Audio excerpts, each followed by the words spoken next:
તાલુકાના મડાણા ગામે દિવાળીના પાવન પ્રસંગે ભક્તિભાવ અને સંત સમાગમનો ભવ્ય કાર્યક્રમ યોજાયો હતો। જેમાં વાત કરીએ તો પરમ પૂજ્ય સંત શિરોમણી શ્રી દોલતરામજી મહારાજના પાવન સાનિધ્યમાં ભક્તરાજ સુનાજી દેળાજી અને બાબુજી દેળાજી માઢવાચર દ્વારા પોતાના ફાર્મ હાઉસ ખાતે સંતોને આમંત્રિત કરી ભજન સત્સંગ કાર્યક્રમનું આયોજન કરવામાં આવ્યું હતું। આ પ્રસંગે સંતો મહાત્માઓના આશીર્વચન તથા ભજન મંડળીઓના મધુર ભજન કીર્તનથી સમગ્ર માહોલ ભક્તિ અને આનંદથી છલકાઈ ઉઠ્યો હતો। કાર્યક્રમમાં સૌ ભક્તો અને સંતો માટે ભોજન પ્રસાદની સુવ્યવસ્થા કરવામાં આવી હતી, જેમાં મોટી સંખ્યામાં શ્રદ્ધાળુઓએ પ્રસાદનો લાભ પણ લીધો હતો। દિવાળીના શુભ દિવસે યોજાયેલો આ ભવ્ય સંત સમાગમ કાર્યક્રમ ભક્તિ સેવા અને સંત સ્નેહનો અનોખો ઉપક્રમ મહિમા બની રહ્યો હતો। KS update news Banaskantha.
મંગલ અવસરમાં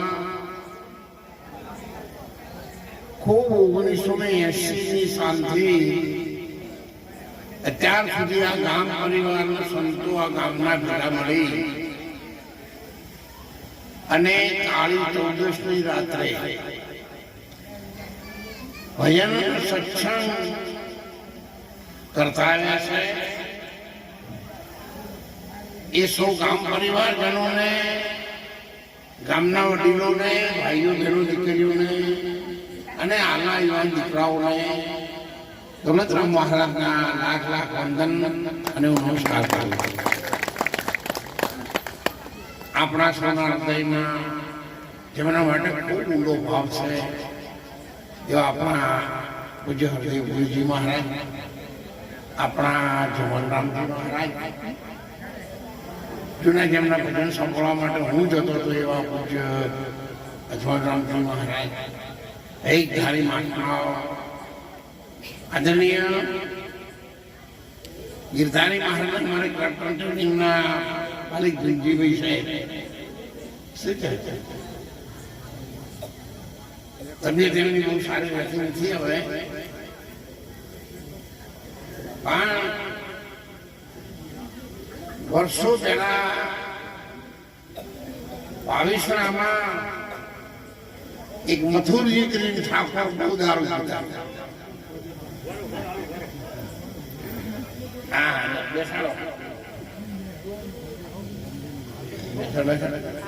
વડીલો અને બેનની ભાઈના પપ્પા બધા પટેલ ભાઈઓ આવ્યા, ગિરધારી મહારાજ અને બધી ખબર છે અને આખા ગામ વચ્ચે કાકા દેવ થઈ ગયા ત્યાં સુધી અમે દારૂની પ્રતિજ્ઞા કરતી કે મહારાજ કોઈ ઠાકોરનો દીકરો હોય તો છેલ્લા શ્વાસ સુધી દારૂ કદી નહીં પી। એવો દાખલા બેસાડ્યા હતા જગતમાં એ વખતના માણસ, જેના મકાન કાચા હતા પણ મોણા કાચા હતા। આજે બહુ બધા સંતોની રજૂઆત થઈ એવી અમારે ચુનીલાલને ચાદર આપવાની છે ને મહારાજ તમે આવો એટલે ગિરધારી મહારાજ છે, પૂજ્ય આપણા દેવગુરુજી મહારાજ છે, જમરનો મહારાજ છે, વારમ મહારાજ છે, ભારતીબેન છે સાથે, એ બધા થઈ અને એમનો જે ભાવ રજૂ કર્યો છે ભાવ પૂરો કરશે. તમને બધાને એવું કે મહારાજ પણ એવું કહેતા છે, પણ મેં મારા જીવનમાં આ ચાદર વિશેની બાબતનો કોઈ દાડો હું ઊંડો ઉતર્યો નહીં, મને ખબર પડતી નહીં, મને એ આવડતું નહીં. એટલે મેં આ સંતોને કહ્યું કે સંતો આ ગામના તમને જાણકાર ભેગું છું. આપણા આદરણીય પૂજ્ય અભિગુરુજી મહારાજ આ તો આપણે અહીંયા એમને એટલા પૂરતા જ ઓળખીએ છીએ. બાકી રણુજામાં જે ધારાસભ્ય સાહેબ શ્રી છે એ મહારાજને બહુ સારી રીતે જાણે છે, ઓળખે છે. મહારાજનું નામ બહુ મોટું છે અને એવા સાધુ સંતોના સાનિધ્યમાં જો આ કામ થાય ખૂબ ઉત્તમ કહેવાય.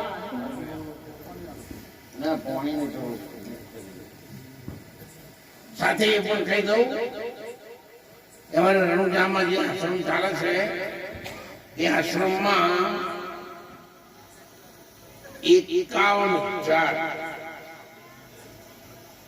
પારજીભાઈ પરથીજી રસણાવાળા તરફથી દાન એમને જાય છે.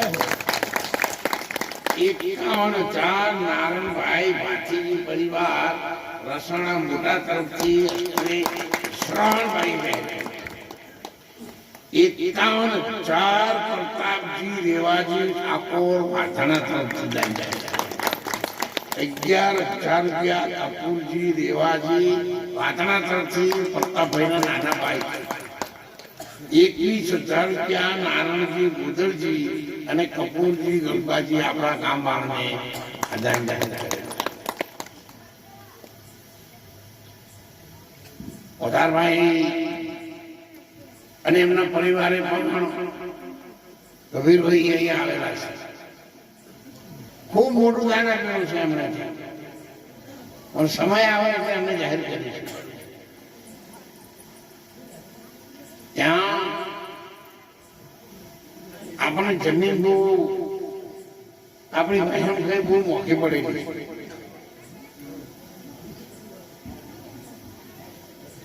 અહીંયા બધી વાતો કરવી બહુ સહેલી છે,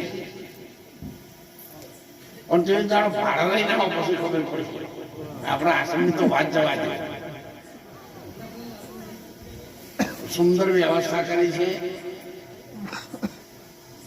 1 વર્ષના 16 દિવસ છે. ગઈ નવરાત્રિને ચોથી દાડે આપણે ભજન રાખી. અમારે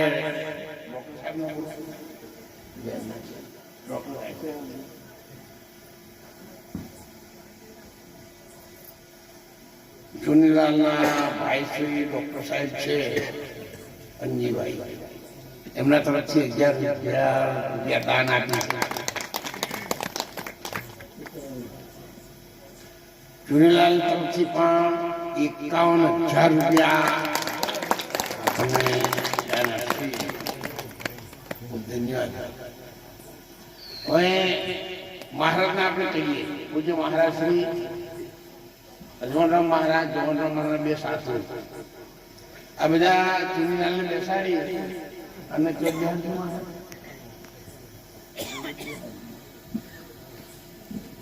સારું કામ કરી રહ્યા છે.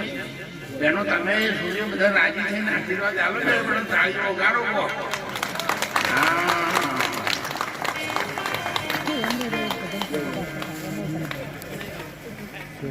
રણુજા આશ્રમ એકદમ તૈયાર થઈ ગયેલો છે. ગમે ત્યારે કોઈને પણ આવવાનું થાય, રહેવાની વ્યવસ્થા, જમવાની બધી વ્યવસ્થા આપણે ઉપલબ્ધ કરી છે. પણ રણુજાયા પછી જો અકળાશ કરી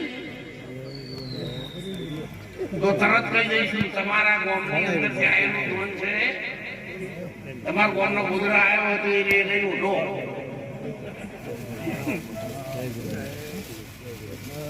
ડોશીમાના તમારા એવા મારા ભાઈની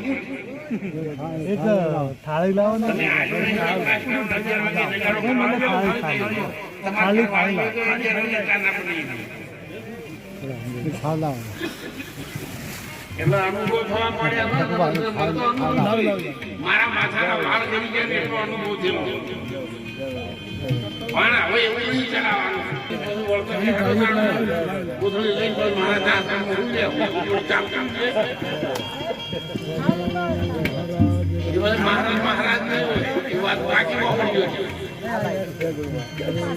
એટલે પૈસા છે થાળે મેલો એટલે પહેલાથી થાળે મેલો કોઈ પણ માણસ શાસનના નીતિ નિયમોનું પાલન થઈને વાનરનો અકસ્માત થયો હતો અને એ રીતે બનાવેલું આપણું જ છે. હવે તમારે જે કઈ સેવા પૂજા કરવાની હોય એ બધા આવી જાઓ. જો માણસો કેટલા સક્ષમ છે એ મહારાજ 40 વર્ષથી બધાને ઓળખ્યું છે. એટલે તમે ઓછું દોનાલી સટકવાનું ના કરતા. એ તો અમારે લેવા છે તમારે ઘેર બેસી લે હું અમને આવડે બધું. બોલો સદગુરુ એ ગણો જૂના ડેલીગેટ છે, સરપંચના દીકરા ડેલીગેટ છે, પણ હાલ એમના ભાયા નહીં. એ તો ધર્મ પ્રકાર મોટી ભીખર પાડે એવા છે તો એ વખતે બોલાય. બોલો રોમા. તો રાત્રે ભજન કીર્તન કર્યા, સત્સંગ કર્યો. સવારમાં ડબલા ભરીને રોડ બાજુ જઈ રહ્યા હતા.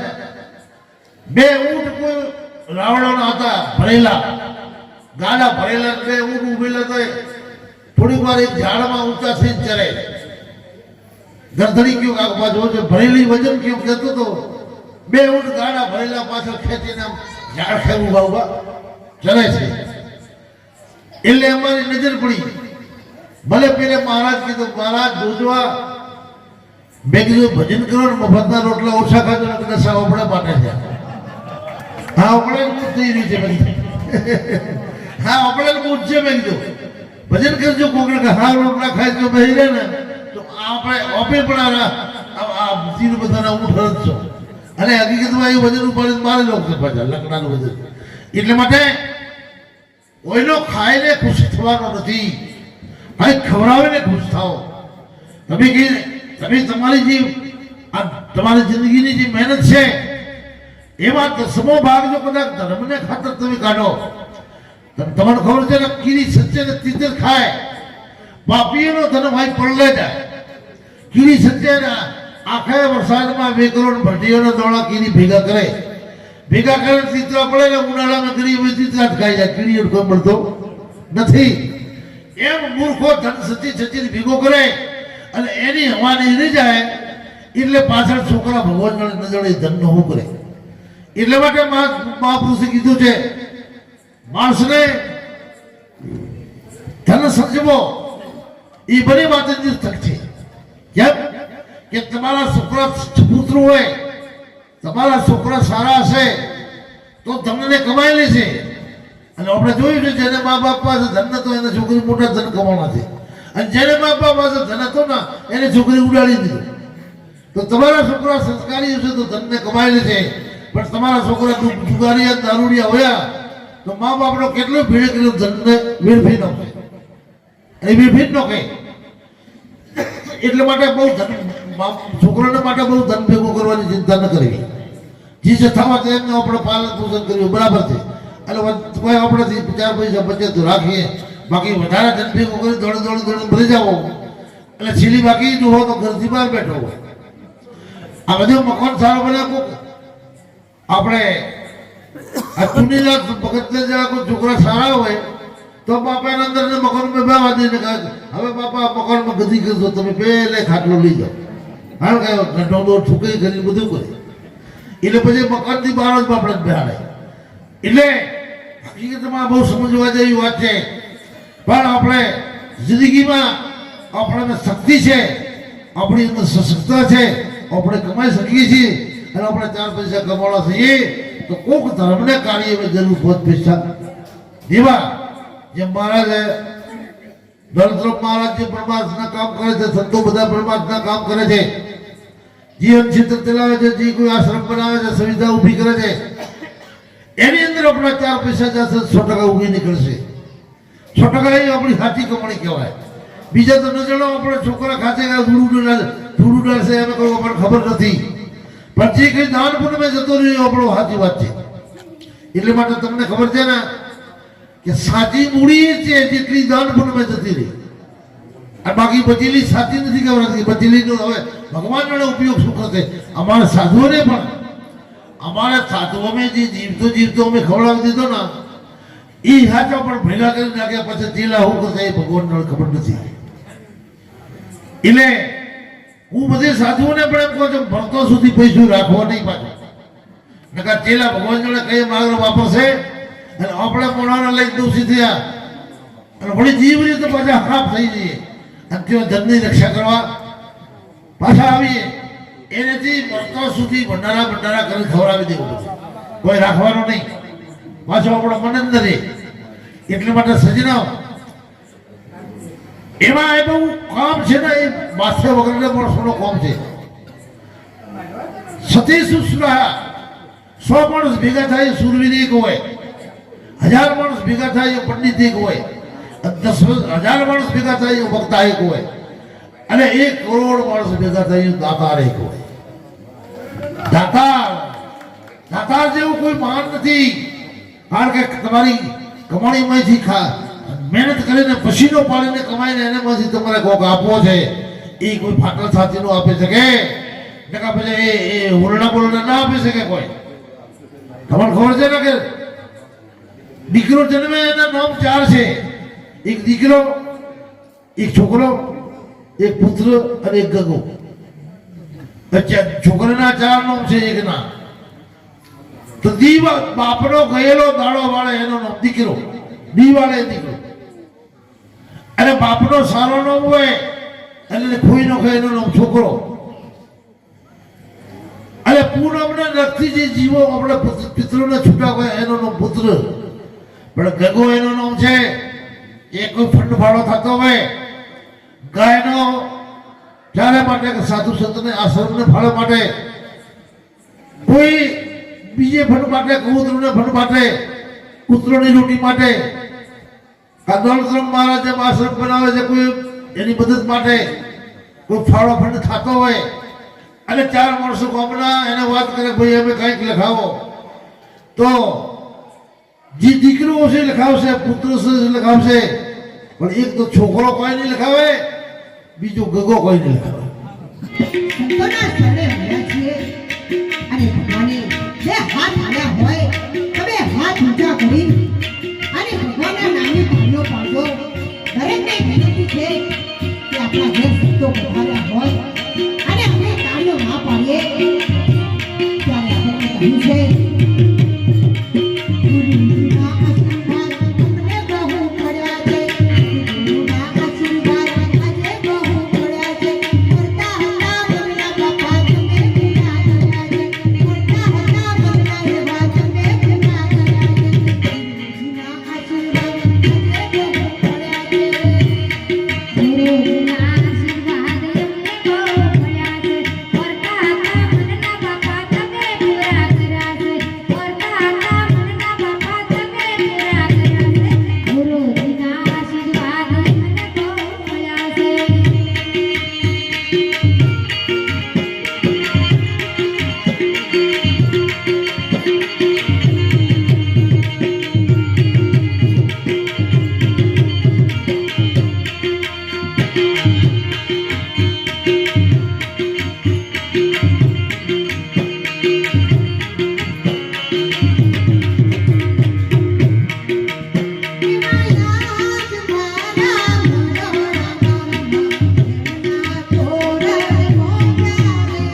પાલનપુરના વાદણા ખાતે સ્વ વીરચંદજી